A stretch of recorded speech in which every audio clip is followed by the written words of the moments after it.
Hello भाइयों, मैं हूं सुफियान राइन और आज की वीडियो में मैं आपको दिखाने वाला हूं मारुति ब्रेज़ा 2024 के इंफोटेनमेंट सिस्टम की पूरी डिटेल्ड वीडियो। और इस वीडियो में आपको इसके पूरे फंक्शंस और सारे फीचर्स बताऊंगा। तो चलिए वीडियो को स्टार्ट करते हैं। तो जैसा कि आप देख सकते हैं, ये है मारुति ब्रेज़ा 2024 और ये VXI वाला वेरिएंट है और इसमें 7 इंच की स्क्रीन आती है। तो जैसे ही आप अपनी कार की कीज़ को ऑन करेंगे तो ये कुछ इस तरीके से स्टार्ट होती है और यहाँ पे इसमें सबसे पहले मारुति का लोगो आता है, सुजुकी का लोगो है ये, और इस तरीके से ये बूट होती है। देख सकते हैं इसको थोड़ा सा टाइम लगता है ऑन होने में। अब आप देख सकते हैं ये पूरी ऑन हो चुकी है। तो इस तरीके से इसकी कुछ लुक आती है ऑन होने के बाद। और सबसे पहले अपन इसके लाइट से कंट्रोल देख लेते हैं। तो जैसे कि आप देख सकते हैं ये इसका हेडलाइट स्टॉक है, ये हेडलाइट स्विच है ये। तो अब ये ऑफ पे है। जब जैसे मैं इसको पार्किंग लैम्प पे करूँगा तो आप देख सकते हैं यहाँ पे इसके साइड पैनल के बटन में भी लाइट जल चुकी है और इसकी जो स्क्रीन की ब्राइटनेस है ये थोड़ी सी डिम हो चुकी है, ताकि रात के टाइम पे ड्राइवर की आंखों में ज़्यादा चुभे ना। तो ये काफ़ी अच्छा फीचर है इसका। जैसे मैं लाइट को ऑफ़ करूँगा तो आप देख सकते हैं थोड़ी सी ब्राइट हो गई और पैनल बटन की लाइट्स भी ऑफ हो गई। अब मैं इसको वापस से ऑन करूँगा तो आप देख सकते हैं, आप डिफरेंस देख सकते हैं। अब स्क्रीन से शुरुआत करें तो यहाँ पे ऊपर की तरफ आपको इसका टाइम मिल जाता है, यहाँ से आप टाइम देख सकते हैं। फिर यहाँ पे आपको जो भी आपका म्यूज़िक प्ले हो रहा है आप वो देख सकते हैं। यहाँ पे आपको FM का ऑप्शन मिल जाता है, यहाँ पे आपको कनेक्ट का ऑप्शन मिल जाता है। आप इस पर क्लिक करेंगे तो आप यहाँ से वायर के थ्रू, USB केबल के थ्रू आपका फ़ोन कनेक्ट कर सकते हैं, वो मैं आपको वीडियो में आगे चल के दिखाऊँगा। फिर यहाँ पर एक फ़ोन का ऑप्शन मिल जाता है आपको, यहाँ से आप अपने फ़ोन को पेयर कर सकते हैं ब्लूटूथ के लिए। फ्लैश ऑफ कर देता हूँ मैं, आप देख सकते हैं यहाँ से आप फ़ोन पेयर कर सकते हैं अपना।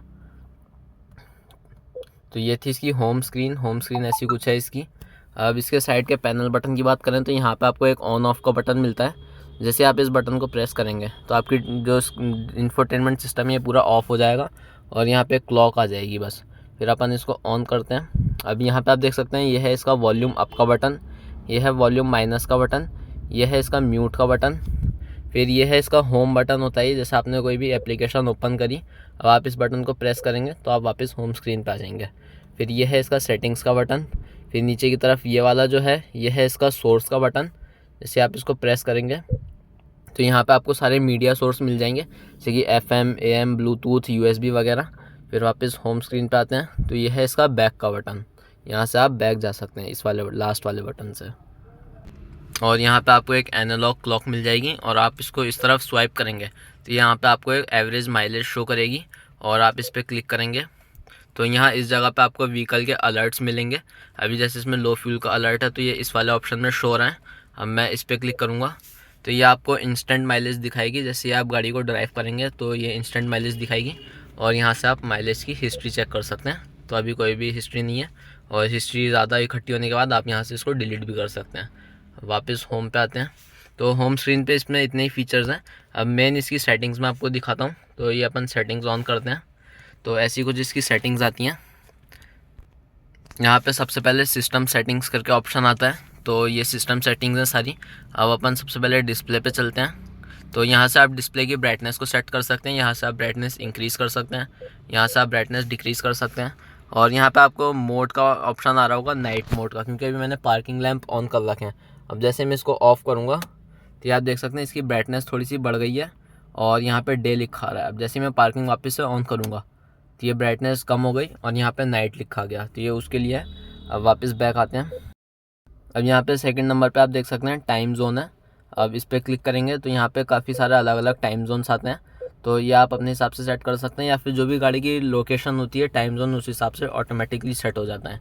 अब वापस से बैक चलते हैं तो यहाँ पे आपको डे लाइट सेविंग मिलती हैं, आप चाहें तो इसको ऑन या ऑफ़ अपने हिसाब से कर सकते हैं। फिर नीचे की तरफ आता है 24 आवर फॉर्मेट। अब जैसे मैं इसको ऑन करूँगा तो आप ऊपर की क्लॉक देख सकते हैं, इसका फॉर्मेट चेंज होकर 24 आवर में हो गया है। अब मैं इसको ऑफ़ करता हूँ तो आप देख सकते हैं ये वापस से 12 आवर फॉर्मेट में आ चुकी हैं। तो ये आप अपनी कन्वीनियंस के हिसाब से इसको सेट कर सकते हैं। फिर नीचे की तरफ ऑप्शन है क्लॉक ड्यूरिंग डिस्प्ले ऑफ, आप इसको भी ऑन या ऑफ़ कर सकते हैं। इसका मतलब ये है कि जैसे आप अपने सिस्टम को ऑफ़ करेंगे तभी आप देख सकते हैं ये पूरा ब्लैंक हो गया है और यहाँ पे पूरा डिस्प्ले बंद हो गया है। अब मैं इसको ऑन करता हूँ और इस वाले फीचर को ऑन करता हूँ तो अब जब आप अपना डिस्प्ले ऑफ़ करेंगे तो आप देख सकते हैं यहाँ पे आपको क्लॉक मिल जाती है। तो ये आप अपनी कन्वीनियंस के हिसाब से इसको भी सेट कर सकते हैं। अभी मैं इसको ऑन ही रहने देता हूँ। अब फिर वापस से बैक चलते हैं। तो यहाँ पे आपको एक ऑप्शन मिलता है व्हीकल अलर्ट्स का। आप इस पर क्लिक करेंगे तो इसमें आपको सारे जो अलर्ट्स हैं वो ऑन ही मिलते हैं बाय डिफ़ॉल्ट। और ये आपको चाहें तो आप इसको ऑन ही रखें तो ज़्यादा बढ़िया रहेगा, क्योंकि ये काफ़ी अच्छे सेफ्टी फीचर्स हैं। जैसे कि डोर ओपन रहेगा तो आपको स्क्रीन पे अलर्ट आएगा, पार्किंग ब्रेक इंगेज रहेगा तो भी स्क्रीन पे अलर्ट आएगा।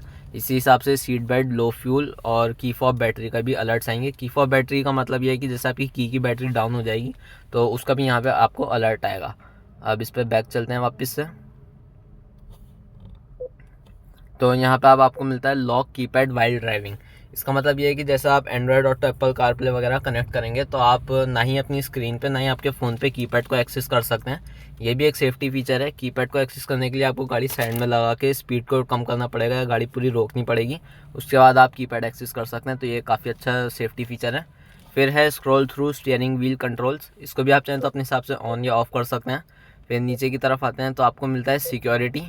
अब ये इसमें अलग अलग सिक्योरिटी की सेटिंग्स आती हैं, तो आप इसको ना छेड़ें तो ही ज़्यादा बढ़िया रहेगा, क्योंकि ये थोड़ी सी कॉम्प्लिकेटेड सी सेटिंग्स हैं और अगर ये इसमें थोड़ी सी गड़बड़ हो गई तो फिर आपका पूरा सिस्टम बिगड़ जाएगा, आपको फिर सर्विस सेंटर में ही दिखाना पड़ेगा। तो आप इसको ना छेड़ें तो ज़्यादा बढ़िया रहेगा। फिर बैक आते हैं। नीचे की तरफ में आपको मिलता है सिस्टम इन्फॉर्मेशन। यहाँ से आप सॉफ्टवेयर वर्जन देख सकते हैं और लाइसेंस देख सकते हैं इंफोटेनमेंट सिस्टम का। अब इसमें बैक चलते हैं।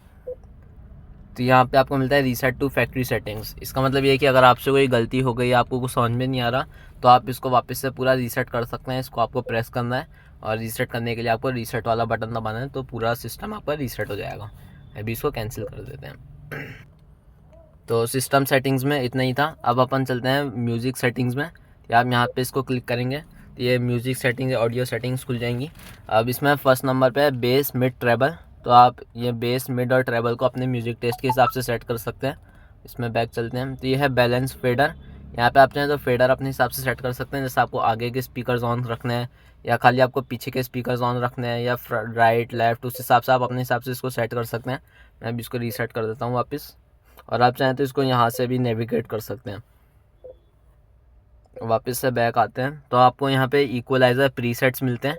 इसमें आपको काफ़ी सारे इक्वलाइजर्स मिलते हैं, तो ये भी आप अपने म्यूज़िक टेस्ट के हिसाब से अपने आप सेट कर सकते हैं। अब इससे बैक चलते हैं। तो यहाँ पे आपको वॉल्यूम का ऑप्शन मिलता है, तो आप डिफ़ॉल्ट वॉल्यूम्स को भी अपने हिसाब से सेट कर सकते हैं। फिर नीचे की तरफ में आपको स्पीड डिपेंडेंट वॉल्यूम कंट्रोल का ऑप्शन मिलता है, तो आप इस पर प्रेस करेंगे तो इसमें आपको लो, मीडियम, हाई के ऑप्शन मिलते हैं। तो इसका मतलब ये है कि आपकी जो म्यूज़िक की स्पीड है वो आपकी जो आपकी म्यूज़िक की वॉल्यूम है वो आपके स्पीड के हिसाब से सेट होएगी। तो जैसे कि अभी आप लो देख सकते हैं, तो इसका मतलब ये है कि जैसे जैसे आपकी गाड़ी की स्पीड इंक्रीज़ होती जाएगी, म्यूज़िक की वॉल्यूम उतनी लो होती जाएगी। फिर मीडियम में ये मीडियम रहेगी। और हाई का मतलब ये है कि जैसे आपकी स्पीड इंक्रीज़ होती जाएगी तो उसी हिसाब से आपकी वॉल्यूम भी इंक्रीज़ होती जाएगी। तो इसको भी आप अपने हिसाब से सेट कर सकते हैं। अभी इसको ऑफ़ कर देते हैं। फिर वापस से बैक चलते हैं। तो यहाँ पे आपको सिस्टम बीप का एक ऑप्शन मिलता है। आप चाहें तो इसको भी ऑन और ऑफ़ कर सकते हैं। अभी जैसे मैं इसको ऑफ़ कर देता हूँ तो अभी मैं कुछ भी प्रेस करूँगा तो इसमें बीप की आवाज़ नहीं आएगी। अब मैं जैसे इसको ऑन करूँगा तो आप देख सकते हैं वापस से बीप की आवाज़ ऑन हो चुकी है। ये आप सुन सकते हैं बीप की आवाज़ आ रही है इसमें, तो इसको भी आप ऑन और ऑफ़ कर सकते हैं। फिर नीचे की तरफ है वॉल्यूम एट्यूनेशन ड्यूरिंग रिवर्स। इसका मतलब ये है कि जैसे आप रिवर्स गियर इंगेज करेंगे तो आपकी म्यूज़िक की वॉल्यूम ऑटोमेटिकली डाउन हो जाएगी, जिससे कि रिवर्स करते टाइम ड्राइवर का कॉन्फिडेंस मेंटेन रहे। तो आप चाहें तो इसको भी अपने हिसाब से ऑन या ऑफ़ कर सकते हैं। फिर उसके बाद में है रेडियो से रिलेटेड सेटिंग्स। अब जैसे मैं इसको ऑन करूँगा तो इसमें एक AM एक्टिव का बटन है, आप इसको ऑन और ऑफ़ कर सकते हैं। इसका मतलब ये है कि जैसे आप गाड़ी ऑन करते हैं तो इसमें ऑटोमेटिकली AM चालू हो जाता है, जो कि काफ़ी इरिटेटिंग होता है। तो आप इसको यहाँ से ऑफ़ कर सकते हैं। फिर नीचे की तरफ आपको मोबाइल फ़ोन का एक आइकन मिलता है, इसको आप जैसे ही प्रेस करेंगे तो ये कनेक्टिविटी सेटिंग्स ओपन हो जाएंगी। यहाँ पे आपको एक स्मार्टफोन लिंकेज मिलता है, यहाँ से आप smart play studio, Apple CarPlay और एंड्रॉयड ऑटो से कनेक्ट कर सकते हैं फ़ोन को। इसके लिए मैं अलग से एक डेडिकेटेड वीडियो बनाऊंगा, नहीं तो ये वाली वीडियो काफ़ी ज़्यादा लंबी हो जाएगी, तो इसको नेक्स्ट वीडियो में देखेंगे अपन। अब यहाँ से इसको बैक करते हैं। तो यहाँ पे फ़ोन है, यहाँ से आप रीनेम हेड यूनिट का नेम भी चेंज कर सकते हैं ब्लूटूथ वगैरह के लिए। तो आप चाहें तो आपका नाम डाल सकते हैं या गाड़ी का नंबर वगैरह कुछ भी डाल सकते हैं आप आपके हिसाब से। तो इसकी सेटिंग्स इतनी थी। अब वापस से मैं एक बार आपको होम पे लेके चलता हूँ। तो ये होम का मैंने आपको पूरा दिखाई दिया। अब मैं एक बार इसको नीचे की तरफ स्क्रॉल जैसे ही करूँगा तो आप देख सकते हैं यहाँ पे क्विक एक्सेस हब करके एक ऑप्शन आता है। यहाँ पे आपको काफ़ी सारे ऑप्शन मिल जाते हैं, जैसे AHA है, ये स्मार्ट प्ले स्टूडियो का पार्ट है, तो इसको अपन उस वाली वीडियो में देखेंगे, स्मार्ट प्ले स्टूडियो की वीडियो में। फिर यहाँ पे पेयर डिवाइसेस करके एक ऑप्शन आता है, यहाँ से आप ब्लूटूथ ऐड कर सकते हैं। यहाँ से आप ऐड डिवाइस करेंगे तो आप चाहें तो इंफोटेनमेंट से भी अपने मोबाइल फ़ोन को ऐड कर सकते हैं, या फिर सर्च फ्रॉम फ़ोन से आप डायरेक्टली फ़ोन से ब्लूटूथ को कनेक्ट कर सकते हैं। फिर बैक की तरफ चलते हैं, तो यहाँ पे आपको एक ऑडियो सेटिंग का शॉर्टकट मिल जाता है और काफ़ी सारे ऐड के बटन हैं, तो आप चाहें तो यहाँ से कुछ भी सेटिंग अपने हिसाब से उसका शॉर्टकट क्रिएट कर सकते हैं। जैसे कि यहाँ पे ऑडियो सेटिंग्स है, तब मैं इस पर क्लिक करूँगा तो मैं डायरेक्टली ऑडियो सेटिंग्स पे पहुँच जाऊँगा। नहीं तो मुझे आप देखेंगे तो काफ़ी ज़्यादा लंबा होकर जाना पड़ेगा। इसमें पहले सेटिंग्स ओपन करूँगा, फिर उसके बाद वॉल्यूम सेटिंग्स ओपन करूँगा, तो यहाँ से मैं डायरेक्टली वॉल्यूम सेटिंग्स पे पहुँच सकता हूँ। तो आप उस हिसाब से अपना शॉर्टकट क्रिएट कर सकते हैं। और पेन ड्राइव की बात आई तो पेन ड्राइव आप देख सकते हैं, आप इसमें नीचे की तरफ यहाँ पे इस जगह पे पेन ड्राइव लगा सकते हैं। ये USB लिखा हुआ रहता है इसमें, यहाँ पे आप पेन ड्राइव इंसर्ट कर सकते हैं, तो आपकी पेन ड्राइव यहाँ पे मीडिया में शो होने लग जाएगी। ये आप देख सकते हैं USB का जो ऑप्शन है ये भी एक्टिवेट हो जाएगा। और एक बार इसके स्टीयरिंग कंट्रोल्स भी देख लेते हैं। तो स्टीयरिंग कंट्रोल आप यहाँ से देख सकते हैं, ये है वॉल्यूम प्लस का बटन। आप इसको ऊपर की तरफ करेंगे तो ऑटोमेटिकली वॉल्यूम इंक्रीज़ होती जाएगी।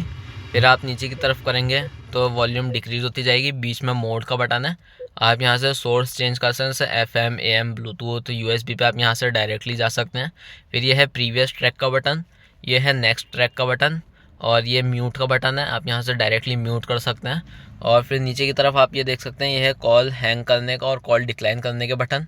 और फिर जो सबसे नीचे वाला है ये है वॉइस कमांड का बटन, ये एंड्रॉयड ऑटो एप्पल कारप्ले वगैरह में काम आएगा, तो और ये उसमें ही काम आएगा। और यहाँ पे आप ऊपर देख सकते हैं, यहाँ पे इसका माइक दिया रहता है वॉइस इनपुट के लिए।